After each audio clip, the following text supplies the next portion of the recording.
सलाम फुफ्फो, बुलंद आवाज़ में सलाम कहता वो ड्राइंग रूम में सोफे पर फखरिया अंदाज में जाकर विराजमान हुआ था। साइमा और वहाज दोनों इर्तज़ा को देखकर खुश हुए थे, मगर इर्तज़ा को अचानक अपने घर में देखकर वहाज के रंग उड़े थे।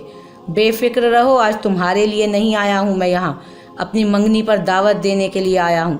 वहाज के उड़े रंगों को देखकर वो मुस्कुराया था। कुछ लोग ठंडा या गर्म, इर्तज़ा को यूं अपने घर पूरी शान से बैठे देखकर साइमा अंसारी की खुशी का कोई ठिकाना ही ना रहा। अच्छे से जानती हैं आपके घर का पानी पीना भी मुझ पर हराम होगा, तल्ख लहजे में कहता हुआ वो वहाब अंसारी को देखकर बोला था। बाबा सरकार ने मुझे इजाज़त दी थी अपनी मंगनी की खुशी में जिन लोगों को चाहूँ बुला सकता हूँ, इसलिए आप लोगों को अपनी खुशी में शामिल होने की दावत देता हूँ मैं। कल दोपहर 3 बजे आ जाइएगा। बिना रुके वो बोलता हुआ वापस उठ खड़ा हुआ था। मगर भाई, साइमा अंसारी घबरा गई थी। बाबा सरकार को मैं खुद मना लूँगा, आप लोग ज़रूर आइएगा, और तुम अपनी नज़रें और अपनी हरकतें दोनों से बाज रहना। वहाज के कंधे को थपथपाता हुआ वो उसे वार्न कर गया था। वैसे कौन है वो बेचारी जिसके नसीब फूटने वाले हैं आपके साथ? मेरा मतलब है कि कौन है वो खुश नसीब? इर्तज़ा की आंखों से खौफ खाता वो फौरन बात बदल गया था। वही है जिसके नाजुक कंधों का सहारा लेकर तुम डेयरी में आए थे। दांत दबाए इर्तज़ा से उसे वहशत महसूस हुई थी। ये कैसे हो सकता है? हैरत से फ़कत वो सोच ही सका था। एक और बात, मेरी बहन को बहलाने की नाकाम कोशिश मत करो, क्योंकि अब वो तुम्हारी बुज़दिल मोहब्बत के शिकंजे में नहीं आएगी। वहाज का कॉलर सेट करता हुआ सुबह राइमा से कहा गया अपना झूठ याद करके वो फातिहाना अंदाज में बोला था। क्या नया खेल खेला है आपने? तुम्हारी सोच से भी आगे का खेल खेला है मैंने। साइमा और वहाब अंसारी की सिमत मुस्कुराहट उछाल कर वहाज को हैरान छोड़ शोक चाल चलता हुआ वो जैसे हवा की तरह आया था वैसे ही चला गया वहाँ से। बुखारी विला के गार्डन में तकरीब का इंतजाम किया गया था। खानदान भर से चीदा चीदा अफराद को मदऊ किया गया था। सारी डेकोरेशन हमदान बुखारी और रियाज साहब की निगरानी में की जा रही थी। सुबह से किसी न किसी बहाने से वो इर्तज़ा की तस्वीर देखने से कासिर रही थी। कभी हुरैन के साथ खेलने में मसरूफ तो कभी हया और नरजिस की गई शॉपिंग से। खामोशी से बैठी नरजिस और हया के तैयार होने का इंतजार करती हुई वो खुद ब खुद मुस्कुरा रही थी।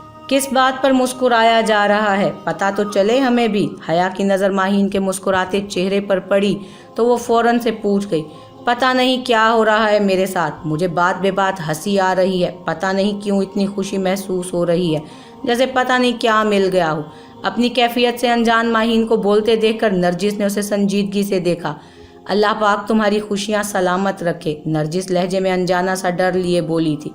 आमीन, हया की खिलखिलाती आवाज़ से वो मुस्कुराई थी। शायद ये खुशी उस जल्लाद की नाकामी की तो नहीं। मेकअप करवाने के लिए मिरर के सामने बैठती वो मुस्कुराई थी।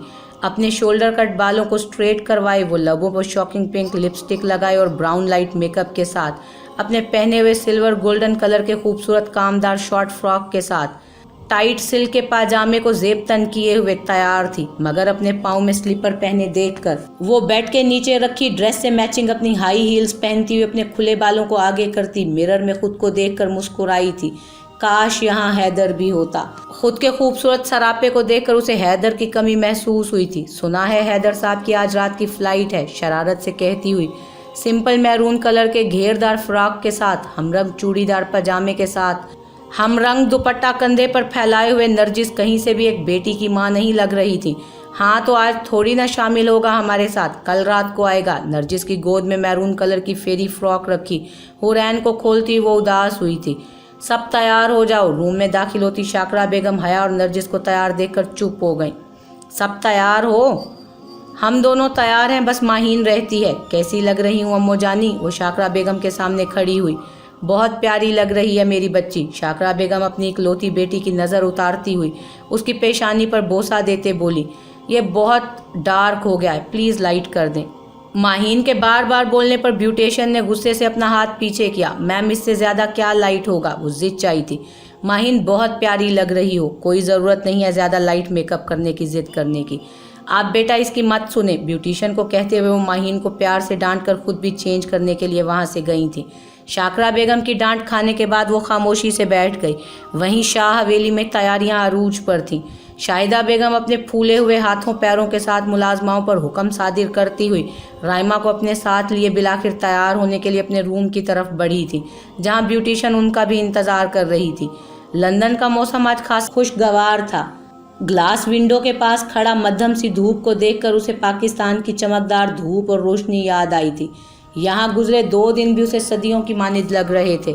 आसमान में उड़ते परिंदों को देखकर उसे अपने परिंद घर के परिंदों की याद सताई। आने से पहले तबाही के हाथों उड़े तोते और हया को याद करके अफसुर्दगी से मुस्कुराया था।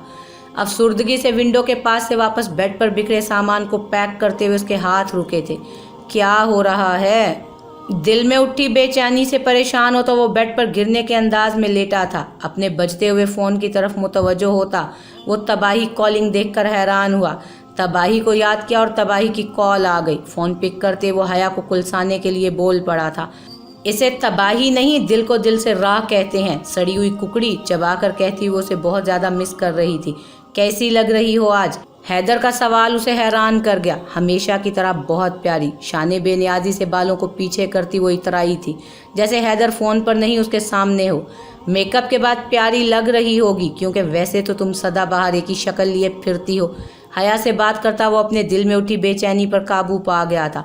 सड़ी हुई कुकड़ी यूं ही रहना हमेशा जल कुक्कड़। हया के जिच आने पर वो कहा लगा गया था, बेफिक्र रहो, तुम्हारे मामले में ऐसा ही रहूँगा। हैदर की कही बात पर वो सरशार हुई थी। और मैं भी ऐसी ही रहूँगी, वो उसी के अंदाज में बोली थी। सफ़ेद कॉटन के कड़कड़ाते सूट पर ब्राउन चादर कंधों पर डाले, पैरों में पहनी ब्राउन कलर की खेड़ी जूती उसकी शख्सियत को वजाहत, पुरवकार और वजाहत में 4 चांद लगा रही थी। मजबूत कदम उठाता वो सामने से खड़ी माहीन की सिमत बढ़ा था। हाय मिस माहीन रियाज, वो अपनी दिल फरेब मुस्कुराहट लबों पर सजाए उसके रूबरू खड़ा हुआ था। उन्हें जो शहर से आई अपनी फ्रेंड के साथ सेल्फी लेने में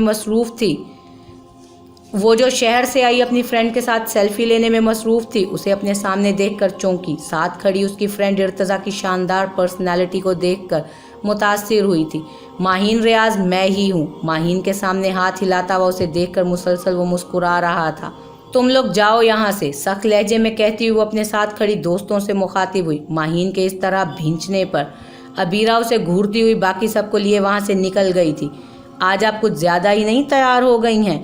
पीच कलर के भारी कामदार पैरों तक आते फ्रॉक पहने, महारत से किया गया लाइट मेकअप जो माहीन ने ब्यूटिशियन को कहकर लाइट करवाया था, मुकाबिल की तारीफ करने के अंदाज पर वो भड़क उठी थी। माहीन की हिरनी जैसी खूबसूरत आंखें देखकर इर्तज़ा अपने दाएं अबरू खुजाता मुस्कुरा रहा था। आज इर्तज़ा शाह को अपनी नज़रें उसके खूबसूरत चेहरे पर से हटाना मुश्किल तरीन अमर लग रहा था। हाँ तो मंगनी है मेरी, तो तैयार तो हूँगी ना। जोश से हाथ नचाती हुई अपने अंदाज में अचानक पैदा हुए कॉन्फिडेंस से पुरजोश हुई थी। खुश हैं मंगनी से काफ़ी आप? माहीन की आंखों में खुशी की चमक साफ दिखाई दे रही थी। खुश नहीं, बहुत खुश हूँ। आखिर जिसको चाहा वो मिल रहा है। लव मैरिज है मेरी। सर पर टिकाए दुपट्टे को आगे करते हुए वो इतराई थी। वैसे तुमसे जल्लाद क्या खबर? लव मैरिज की असाइनमेंट का जताकर बोलती हुई इर्तज़ा शाह के चेहरे पर आई संजीदगी को देखकर जताने के अंदाज में वो बोली थी। Love marriage? वो चौंका था, मतलब उसका शक सही साबित हुआ था। उन्हें उसके और अपने रिश्ते से बेखबर थी। मुस्कुराहट दबाए वो इर्तज़ा शाह की दिल की दुनिया को तहस नहस कर गई थी। अच्छा कैसा दिखता है तुम्हारा फियांसी? माहीन के चेहरे पर नजरें जमाए वो मुस्कुरा रहा था।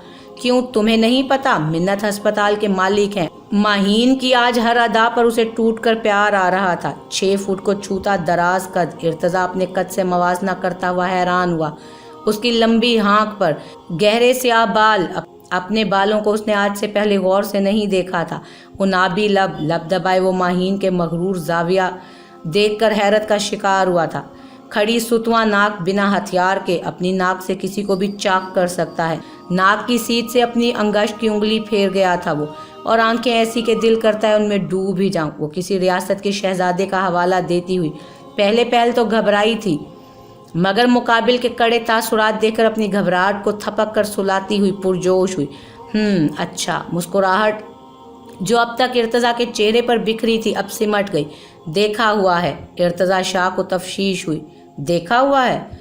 इर्तज़ा शाह को तफ्तीश हुई। बताया तो है अभी लव मैरिज हो रही है हमारी। लव मैरिज पर जोर देती हुई उसे जलाने के लिए वो फिर जता कर बोली थी। देखा ही नहीं, हाथ में हाथ डालकर घूमी भी हूँ उसके साथ। माहीन की ज़हनी हालत पर उसे शक गुजरा था। उसकी डूबती आंखों में आंखें डाली हैं माहीन इर्तज़ा के पूछने के अंदाज पर हिल कर रह गई थी। देखा तो उसने था ही नहीं नरजिस के बार बार उसे लड़के की तस्वीर देखने के इसरार को।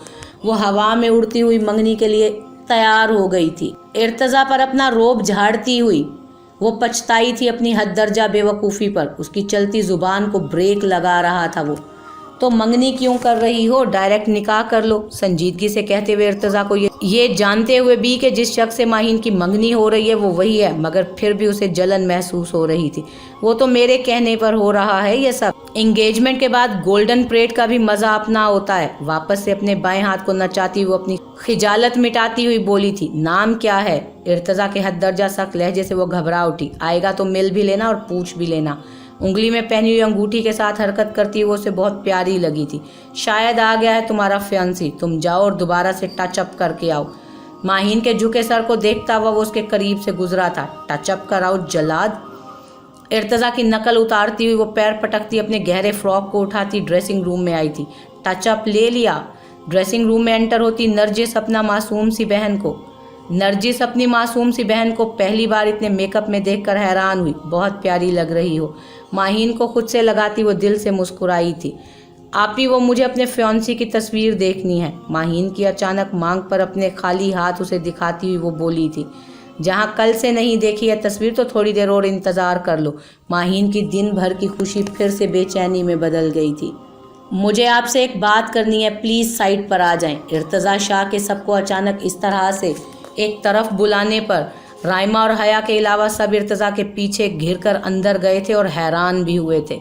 इर्तज़ा भाई क्या बात करने वाले हैं सबसे, तुम्हें कुछ अंदाज़ा है? ब्लैक कलर के खूबसूरत मगर सिंपल से ड्रेस में अपने साथ खड़ी राइमा से हया ने तजस्सुस में पूछा था। पता नहीं, आए भी भाई हमसे देर से ही थे और पता नहीं आते क्या दिमाग में चल रहा है। सामने से आते वहाज और उसके साथ साइमा अंसारी और वहाज अंसारी को आते देखकर वो नज़रें चुरा गई थी, जो वहाज ने बखूबी महसूस किया था। या अल्लाह खैर, आपकी फुप्पो यहाँ क्या कर रही हैं, वो भी अपनी फैमिली के साथ? हया हैरान होने के साथ परेशान हुई थी उन्हें देखकर। इर्तज़ा भाई ने बुलाया है उन्हें भी। चाहकर भी राइमा वहाज को देखकर खुश ना हो सकी थी। दूर से सबको यकजा सलाम करती हुई वो वहाँ से चली गई थी, जबकि हया उनसे मिलती हुई मुस्कुराने की अदाकारी कर रही थी। सॉरी, मैंने आप सब लोगों को इस तरह अचानक अपने साथ अंदर आने को कहा, मगर बात ही कुछ ऐसी थी। सर झुकाए वो सबकी नज़रें खुद पर महसूस करता हुआ मुस्कुराया था। ऐसी क्या बात है इर्तज़ा? रियाज साहब परेशान हुए थे। हाँ इर्तज़ा, बेफिक्र होकर बोलो, क्या बात है? इतनी संजीदा हालत में, सिचुएशन में भी दिलावर शाह के लबों पर मुस्कुराहट रेंगी थी। ऐसी भी कोई बड़ी बात नहीं है रियाज अंकल, आपसे एक इजाज़त चाहिए। 2 कदम के फासले पर खड़े रियाज साहब के हाथ थामता हुआ किसी भी तासुरात से पाक चेहरा लिए सामने खड़े हमदान साहब को देखकर वो बोलना शुरू हुआ था। मैं मंगनी नहीं करना चाहता। इर्तज़ा की बात पर जैसे कोई आसमान टूटकर उनके सर पर गिरा हो। हमारे ख़ानदान में माहीन और इर्तज़ा की मंगनी की खबर फैल चुकी है और इस सब में इर्तज़ा का इनकार उनके दिमाग को सुन कर गया था। ये क्या कह रहे हो इर्तज़ा, होश में तो हो? शाहिदा बेगम भड़क उठी थी। मैं होश में ही हूँ। रियाज साहब के ठंडे पड़ते हाथों को मजबूती से पकड़ गया था वो। हमदान साहब अपने भाई के साकित वजूद को देखकर गुस्से से साइड पर खड़ी शाकरा बेगम को देखने लगे। आपा। शाकरा बेगम की आवाज़ में कुर्ब महसूस होता हुआ वो साकित वजूद लिए रियाज साहब की तरफ मुतवज्जो हुआ था। मुझे मंगनी नहीं करनी आपकी बेटी से, बल्कि डायरेक्ट निकाह करना है। करवा देंगे क्या? इर्तज़ा के अल्फाज उनके बेजान होते वजूद में सुकून की लहर दौड़ा गए थे। डरा ही दिया इर्तज़ा तुमने। सबसे ज़्यादा पुरसकून होने वाली शाकरा बेगम थी, जिन्हें हमदान के कहर से बचने की सबसे ज़्यादा खुशी हुई थी। बताएं, निकाह करवाएंगे मेरा आज इसी वक्त अपनी बेटी से? इर्तज़ा के पूछने के अंदाज पर वो नम आंखों से हाँ में सर हिला गए। तो बस फिर मौलवी साहब का इंतज़ाम करवाएं, मसरूर कुन लहजे में कहता हुआ शाहिदा बेगम की खफगी भरी नज़रों को देखकर वो मुस्कुराया था। इर्तज़ा, मुझे तुमसे बात करनी है। सबके जाने के बाद दिलावर शाह की आवाज़ पर वो जाता हुआ रुका था। निकाह करने से पहले मुझे एक वादा देते जाओ। कैसा वादा बाबा सरकार? दिलावर शाह के रूबरू खड़ा होता वो हैरान हुआ। वादा दो पहले। इर्तज़ा के सामने हाथ फैलाए वो अलग अंदाज में ही बोल रहे थे। ये भी कोई इनकार करने वाली बात है बाबा? वादा दिया आपको। दिलावर शाह के हाथ पर हाथ रखता वो मुस्कुरा रहा था। दिलावर शाह के कहे अल्फाज से उसकी दिल फरेब मुस्कुराहट अगले ही पल सिमटी थी। इर्तज़ा को हाथ पीछे करते देखकर वो अपनी पकड़ उसके हाथ पर मजबूत कर गए थे। ये सही नहीं है, वो ज़ब्त से बोला था। کیا صحیح ہے کیا غلط یہ چھوڑو، تم وعدہ دے چکے ہو مجھے۔ ضبط سے سرخ ہوتی آنکھیں لیے وہ اپنے ہاتھ کو پیچھے کر گیا۔ ارتضیٰ شاہ اپنا وعدہ نبھانا تمسخرانہ انداز میں کہتے ہوئے وہ کہا لگا گئے تھے۔ ٹھیک ہے، میں اپنا وعدہ نبھاؤں گا، پر میری ایک شرط ہے۔ 1 ہفتے بعد ہر حال میں میری شادی کروانی ہوگی آپ کو، کیسے بھی کریں، اب یہ آپ کے ہاتھ میں ہے۔ پھر میں آپ کو دیا ہوا وعدہ بہت جلد پورا کر کے دکھاؤں گا۔ ضبط کے آخری مرحلے پر کھڑا وہ اپنے بابا سرکار کے آج کے دوغلے پن کو دیکھ کر شوق میں تھا۔ بس اتنی سی ڈیمانڈ ہو جائے گی پوری۔ دلاور شاہ کو بنا دیکھے وہ وہاں سے چلا گیا تھا۔ کیا ہوا ہے آپی، اور یہ سب کیا ہے؟ نرجس کے ہاتھ میں سرخ رنگ کا دوپٹہ اور جویلری باکس دیکھ کر وہ حیران ہوئی تھی۔ کچھ نہیں، بس تم یہ جلدی سے پہن لو بنا چوں چراں کیے۔ ماہین کو جویلری پہناتی ہوئی وہ پریشان ہو رہی تھی۔ کیا ہوا ہے آپی، اور یہ آپ سب مجھے کیوں اتنی جویلری پہنا رہی ہیں؟ انگیجمنٹ کے لحاظ سے بہت ہیوی ہے یہ جویلری، بلکہ میں تو یہ سب پہن کر آدھی دلہن لگ رہی ہوں۔ مرر میں ابھرتے اپنے عکس کو دیکھ کر جھرجھری لے گئی تھی وہ۔ آدھی دلہن تو لگو گی ہی، نکاح ہو رہا ہے تمہارا، یہ اب اپنے چہرے پر بھی ڈھانپ لو، مولوی صاحب آتے ہی ہوں گے۔ سرخ رنگ کے کامدار دوپٹے سے ماہین کا چہرہ وہ ڈھانپ رہی تھی۔ پر آپی آج تو منگنی ہے تو مولوی صاحب کیوں آ رہے ہیں؟ ناسمجھی میں گھونگھٹ سے چہرہ باہر نکال کر وہ پوچھتی ہوئی چونکی تھی۔ میرے بہنوئی اور تمہارے ہونے والے شور سے صبر نہیں ہو رہا، یا شاید ڈر لگ رہا ہے انہیں کہ کہیں تم منگنی نہ توڑ دو، اس لیے نکاح میں باندھ رہے ہیں تمہیں۔ اپنے شک کو عام سے انداز میں ماہین پر ظاہر کرتی ہوئی وہ اچانک فیصلے پر اب تک شاکڈ تھی۔ ابھی کوئی اپنے ماں باپ کا اتنا بہادر بیٹا پیدا نہیں ہوا جو ماہین ریاض بخاری کو باندھ سکے۔ اپنے ڈر کو دبائے وہ مضبوط لہجے میں بولی تھی، آپی بابا کو بلوا دیں۔ مولوی صاحب کو دیکھ کر وہ کانپ گئی تھی۔ ٹھنڈے پڑتے وجود کے ساتھ وہ ریاض صاحب کے ہاتھ کو مضبوطی سے پکڑ کر بیٹھی تھی۔ آپی ایسا لگ رہا ہے جیسے میرے سننے سمجھنے کی ساری صلاحیت کھو گئی ہو، عجیب سی گھبراہٹ ہو رہی ہے، دل کر رہا ہے یہاں سے دور بھاگ جاؤں۔ ایسے نہیں کہتے، بس ریلیکس کرو۔ ماہین کے سرد پڑتے ہاتھوں کو اپنے ہاتھوں میں لے کر نرجس نے کہا کہ میں تمہاری گھبراہٹ اچھے سے جانتی ہوں، ریلیکس کرو۔ 3 بار مولوی صاحب کے ارتضیٰ شاہ کا نام پکارنے پر بھی وہ ہنوز روتی ہوئی مثبت میں گردن ہلا کر منظوری دے گئی تھی۔ اپنے خدا اور اس کے رسول کو حاضر ناظر رکھتی ہوئی نئے رشتے کو دل و جان سے قبول کر گئی۔ بیٹا بولو، قبول ہے، قبول ہے، قبول ہے۔ ہچکیوں کے ساتھ بولتی ہوئی وہ ریاض صاحب کے سینے سے ایسے لگ گئی تھی جیسے اسے اور اس کے بابا کو سب مل کر دور کر دیں گے۔ کچھ توقف کے بعد وہ ماہین ریاض بخاری سے ماہین ارتضیٰ شاہ بن گئی تھی۔ وہیں ارتضیٰ شاہ بڑے شاہانہ انداز میں نکاح نامہ پر سائن کرتا ہوا حیدر کی کمی کو دل سے محسوس کرتا افسردہ ہوا تھا۔ ریاض صاحب کے ساتھ بغل گیر ہوتا اپنے لبوں پر مسکراہٹ سجائے سوائے دلاور شاہ کے سب سے مبارکباد وصول کرتا ہوا وہ خود کو دنیا بھر میں خوش قسمت ترین انسان سمجھ کر مسکرا رہا تھا۔